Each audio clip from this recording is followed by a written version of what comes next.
निरंतर करो। आगे जैसे गंगा जी अपने उद्गम से निकलकर मार्ग में चाहे जितने भी पर्वत चट्टानें प्रतिबंध आए उन सबको पार करते हुए केवल एक ही ध्येय रखती है, गंगा सागर। देखो दृष्टांत भी कितना सुंदर दिया है कि जैसे गंगा नदी सागर में मिलना है तो बीच में कितने पहाड़ चट्टान कितने भी रुकावट क्यों ना आए, वो गंगा सागर में मिलकर ही रहेगी, कभी बीच में रुकने वाली नहीं है। मैं तो गंगा सागर में ही मिलकर रुकूंगी।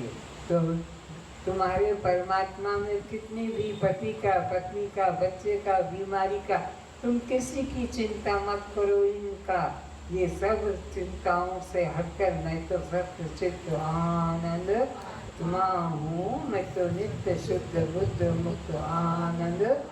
इसी मन में, इसी भाव में जुड़े रहो।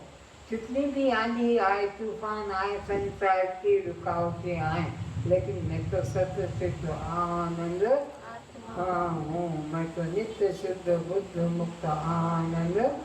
इससे कभी हटो मत, इस भाव में जुड़े रहो, चाहे जितनी परेशानी संसार की क्यों ना आए।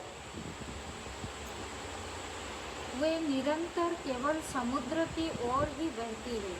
गंगा नदी के रास्ते में कितने पहाड़ चट्टान गड्ढे, कितने नदी नाले आए, वो किसी में रुकती नहीं, वो अपने सागर की ओर, गंगा सागर की ओर ही बढ़ती है और गंगा सागर में मिलकर ही शांत होती है। उसके पहले वो कभी रुकती नहीं है। तुम भी ब्रह्म के सागर में अपने को जोड़ दो, तो ये बेटा बेटी, कोई पोता पोती, धन पुत्र, इसमें मत फंसो।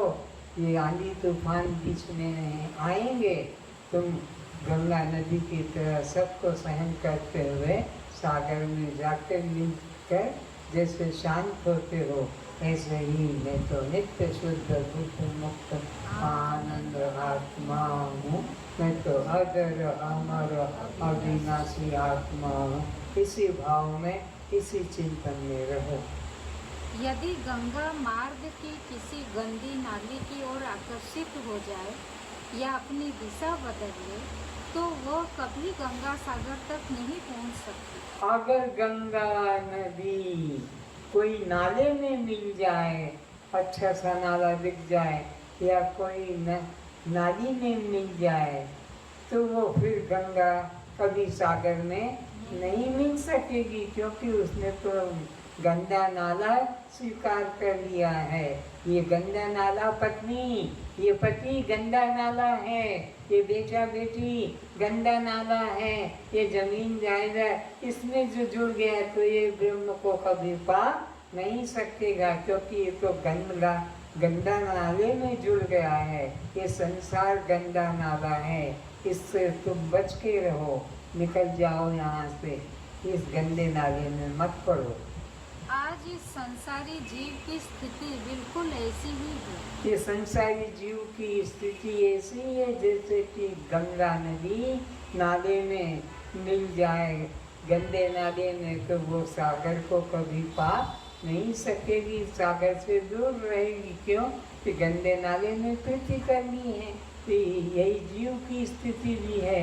अगर जीव ने ब्रह्म चिंतन छोड़कर, गुरु ज्ञान को छोड़कर, सच्चित आनंद भाव को छोड़कर, मैं नित्य शुद्ध बुद्ध मुक्त हूँ, इस भाव को छोड़कर देह भाव, जीव भाव, कर्ता भाव अपने में जोड़ लिया है और ब्रह्म से अपने को विमुख कर दिया है, इसकी यही दुर्गति होगी। इसलिए यहाँ से संसार से विमुख हो जाओ और परमात्मा के सम्मुख हो जाओ, तो निरंतर उसका चिंतन करोगे।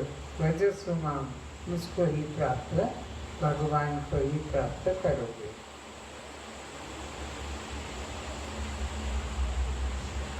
समाज में हमने अपनी जो झूठी औपाधिक पहचानें बना रखी है, संसार में मैं तो डायरेक्टर हूँ, मैं तो सेक्रेटरी हूँ, मैं तो प्रेसिडेंट हूँ, तो मैं तो जो है ये हूँ, मैं मास्टर हूँ